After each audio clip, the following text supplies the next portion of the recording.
Hi hello అండి, welcome back to my channel పద్దు express. ఎలా ఉన్నారండి? అందరూ బాగున్నారా?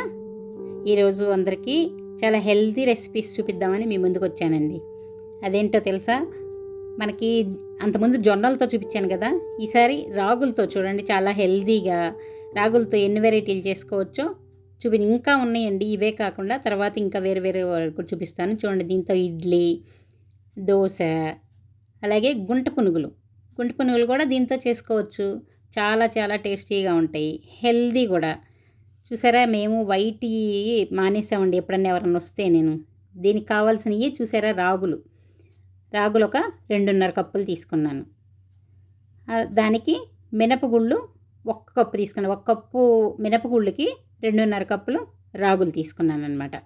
ఇవి ఇలా సపరేట్గా నానబెట్టుకుంటున్నాను. మీరు కలిపైనా నానబెట్టుకోవచ్చు. కలిపి కూడా ఒకసారి చూపిస్తాను చూడండి.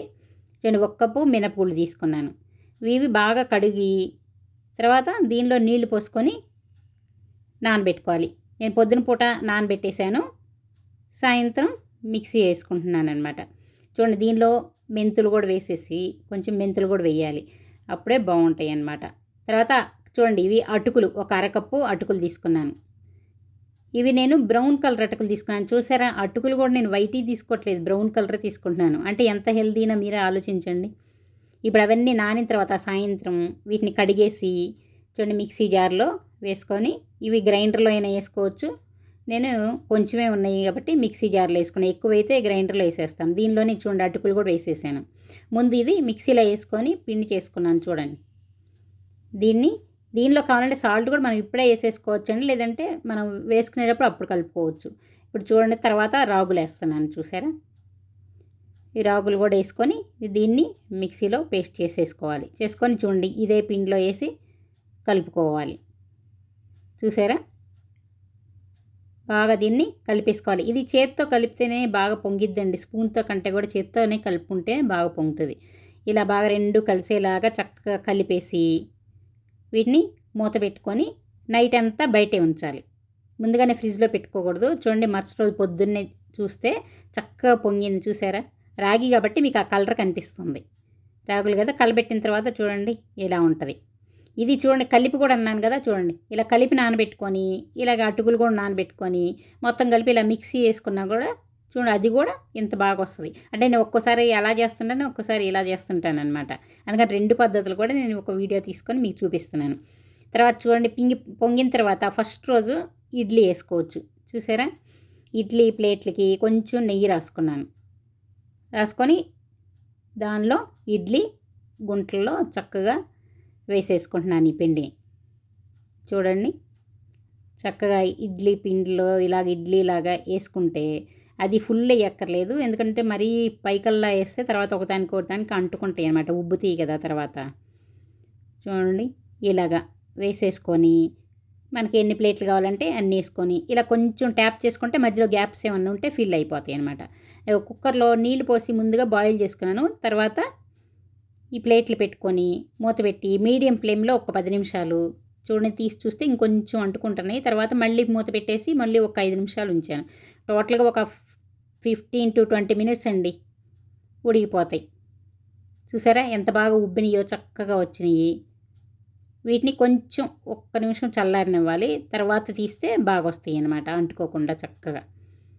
ఇలాగా ఇడ్లీ రెడీ అయిపోయినాయి. చూసారా ఎంత బాగా, చాలా హెల్తీ అండి, చాలా బాగుంటాయి. చక్కగా ఇంట్లో వైట్ అయ్యి మానేసి ఇలాంటివి తిన్నారంటే మీ ఆరోగ్యాన్ని కాపాడుకోవచ్చండి. చాలా బాగా జొన్నలు, రాగులు ఇవే మేము ఎక్కువ వాడుతున్నామండి. ఇలాంటివి వాడుకుంటేనే వైట్ అసలు తింటే మనకి షుగర్ లెవెల్స్ కూడా తొందరగా పెరిగిపోతాయి, వెయిట్ కూడా బాగా. ఇలాంటి వాటికి వెయిట్ పెరగరండి, చాలా హెల్తీ అనమాట. చూసారా, ఇడ్లీ రెడీ అయిపోయినాయి. ఇడ్లీకి చట్నీ కూడా రెడీ. ఇప్పుడు దోశలు వేసుకుందాం.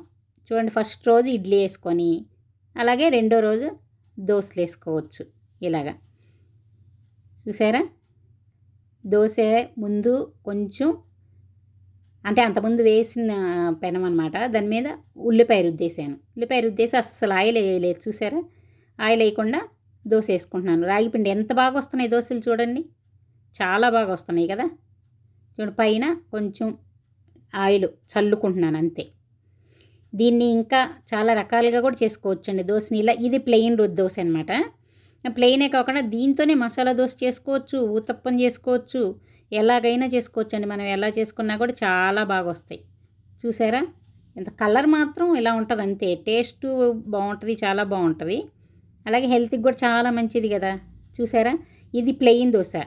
వేరే చూపిస్తున్నాను చూడండి. ఇగో పెనం ఆయిల్ ఫస్ట్ ఏమి వేయట్లేదు, ఊరికే ఉల్లిపాయతో ఇలా రుద్దేస్తున్నాను. చూసారా? రుద్దేసి మళ్ళీ ఇప్పుడు ఇందాక ప్లెయిన్ దోశ వేసాను. ఇప్పుడు చూడండి, చూసారా ఎంత బాగా పల్చగా వస్తున్నాయో. చక్కగా మనకి ఎంత పలచగా కావాలంటే అంత పలచగా. ఇదేంటో చూసారా? రెడ్ చట్నీ అండి. మనం మసాలా దోశకి పూసుకుంటాం కదా, ఆ రెడ్ చట్నీ. దీంతో ఈ చట్నీ ఎలా చేయాలో కూడా రెసిపీ తర్వాత పెడతాను చూడండి. ఈ మసాలా దోశకి వేసుకునే రెడ్ చట్నీ అనమాట. ఇది పూసేసుకొని దీని మీద కావాలంటే మసాలా దోశ కోసం కర్రీ పెట్టుకోవచ్చు, బంగాళదుంప కర్రీ. లేదంటే ఇలా చూడండి, ఉల్లిపాయలు, కొత్తిమీర, క్యారెట్ తురుము ఇలా వేసుకున్నా కూడా చాలా హెల్తీగా చక్కగా చూడండి ఎంత బాగుందో. కొంచెం ఇలా ఒత్తుకుంటే తడి మీద చక్కగా అంటుకుపోతాయి అన్నమాట. తర్వాత దీని మీద కొంచెం ఆయిల్ వేసుకోవటం.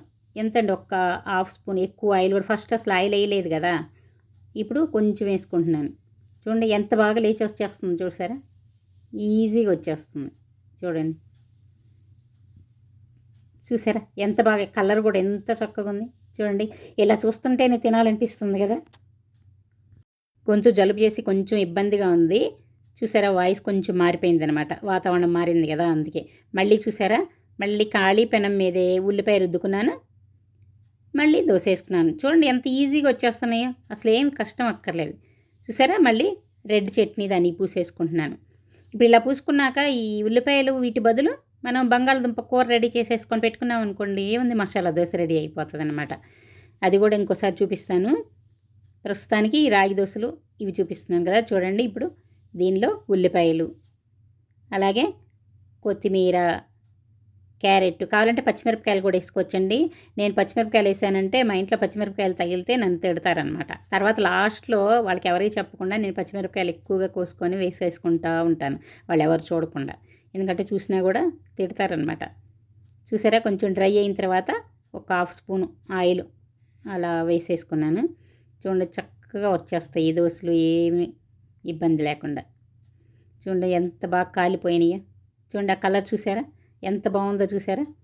చాలా చాలా టేస్ట్ కూడా చాలా బాగుంటుందండి నిజంగా. చూసారా? దీంతో ఇడ్లీ రెడీ అయిపోయినాయి, ఎంతో చక్కగా దోశ కూడా రెడీ అయిపోయింది, దాంతోపాటు చట్నీ. చూసారా? ఇవి కాక చూడండి నెక్స్ట్ డే మూడో రోజు ఈ పిండిలో చూడండి ఉల్లిపాయలు, కొత్తిమీర పిండిలోనే వేసేసుకున్నాను ఈసారి. కరివేపాకు కూడా సన్నగా తరిగి వేసుకొని అల్లం దంచి ఇందులో వేసుకుంటున్నాను. ఆ కరివేపాకు, కొత్తిమీర, ఈ అల్లం పడేసరికే టేస్ట్ బాగుంటుంది. కొంచెం క్యారెట్ తురుము కూడా వేసేసుకుంటున్నాను చూడండి. వేసుకొని బాగా కలుపుకోవాలి. ఇప్పుడు కొంచెం గట్టిగా ఉంది కదా, కొంచెం వాటర్ పోసుకొని కొంచెం పలచగా చేసుకుంటున్నాను. దీనిలో కొంచెం వాటర్ పోసుకొని కొద్దిగా పలచగా చేసేసుకొని గుంట పునుగుల ప్యాన్ ఉంది కదా, అది తీసుకొని దానికి కొంచెం నూనె కానీ నెయ్యి కానీ లేదంటే మీగడ కానీ రాసుకొని ఈ గుంటల్లో ఇప్పుడు అన్నిట్లో కూడా ఇలా నింపుకోవాలి. చూసారా? మనం తలుచుకోవాలి కానీ చేయలేనిది ఏమి ఉండదండి. అన్నీ మనం ముందు ఎక్స్పెరిమెంట్స్ చేయాలన్నమాట. వచ్చిన తర్వాత ఇలా చూపించవచ్చు. చూడండి ఎంత బాగా వచ్చేస్తున్నాయో. ఇది మాత్రం రాగులు మాత్రం ఎందుకు చేయకూడదని ట్రై చేశాను నేను. చూడండి ఎలా వచ్చినాయో, చాలా బాగా వచ్చినాయి కదా. చూడండి కొంచెం డ్రై అయిపోయింది. మళ్ళీ పైన ఆయిల్ ఏమి వేయట్లేదు, ఫస్ట్ కొంచెం రాసుకున్నాను కదా అంతే, మళ్ళీ వేయలేదు. మధ్యలో కొంచెం సెగ ఎక్కువ తగులుతుంది, అందుకని మధ్యలో కొంచెం ఎక్కువ కలర్ వస్తాయి చూడండి. అవి అందుకే ముందు తిప్పేసుకుంటున్నాను. రాగులు కాబట్టి ఆ కలర్ అలా బ్రౌన్ కలర్ ఉంది. చూసారా? ఏంటి ఈ కలర్ అనుకోకండి, రాగులు కాబట్టి ఆ కలర్ ఉందన్నమాట. మామూలు వైట్ కలర్ ఒక్కటే తేడా అండి, కానీ టేస్ట్ చాలా బాగుంటుంది. దీంతో కూడా చట్నీ తినొచ్చు చక్కగా, లేదంటే కొందరు పిల్లలు అయితే సాసులు అవి నంచుకొని కూడా తింటారు. చూసారా? రెండో వైపు కూడా తిప్పుకున్నాను. రెండో వైపు కూడా 1 నిమిషం కాలిన తర్వాత చక్కగా రెండో వైపు కాలిన తర్వాత ఇలా తీసేసుకోవటమే. చూసారా ఎంతో టేస్టీగా గుంట పునుగులు కూడా రెడీ అయిపోయింది.